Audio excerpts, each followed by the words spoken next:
హైదరాబాద్ గుండ్లపోచంపల్లిలో తమ ఇల్లు అన్యాయంగా కూల్చివేశారని ఇండియన్ ఓవర్సీస్ కాంగ్రెస్ మహిళా నేత ఆరోపించారు. హైడ్రా కూల్చివేతల నేపథ్యంలో తమ ఇంటిని ఎలాంటి ముందస్తు సమాచారం లేకుండా కూల్చివేశారని తెలిపారు. ఆ ఇల్లు ఎఫ్టీఎల్ పరిధిలో గానీ, బఫర్ జోన్లో గానీ లేదని, ఎలాంటి ఆక్రమణ కూడా చేయలేదని ఆమె పేర్కొన్నారు.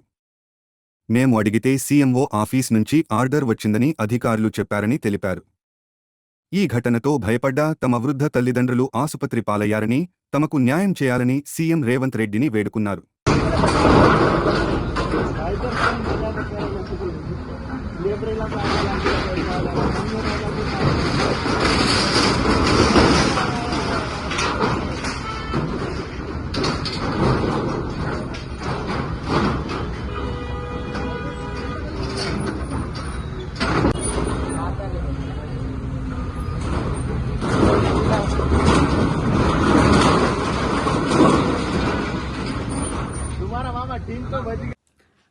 గౌరవనీయులైన తెలంగాణ ముఖ్యమంత్రి గారు శ్రీ రేవంత్ రెడ్డి గారి అన్నయ్యకి నమస్కారం. అండ్ మరియు తెలంగాణ ప్రజలకందరికీ నేను నమస్కారం చెప్పి నేను రిక్వెస్ట్ చేస్తున్నాను, నాకు హెల్ప్ చేయాలని.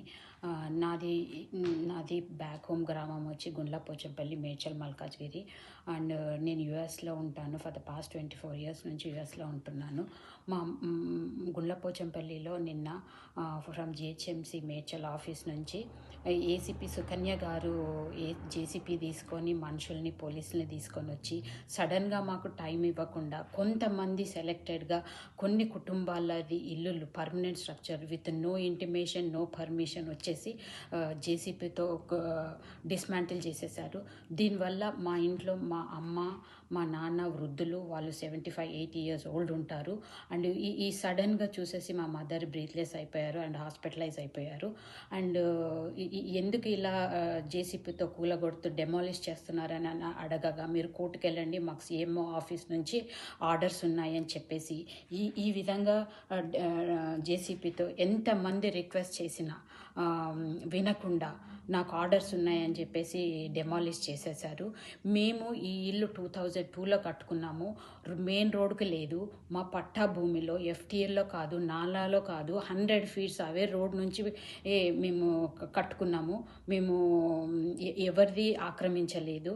అండ్ సడన్గా వచ్చేసి భయభ్రాంతులకు గురి చేశారు ఆ గ్రామంలో, గుండ్లపోచంపల్లి గ్రామంలో. సో ఏ విధంగా డిస్మాంటిల్ చేశారో మీరు చూడండి. ఈ విధంగా మా ఇంట్లో రేకులు కూర్చేస్తుంటూ పిల్లర్ని కూల్చేశారు. అండ్ మధ్యలో క్రాక్స్ పెట్టారు ఇంటికి.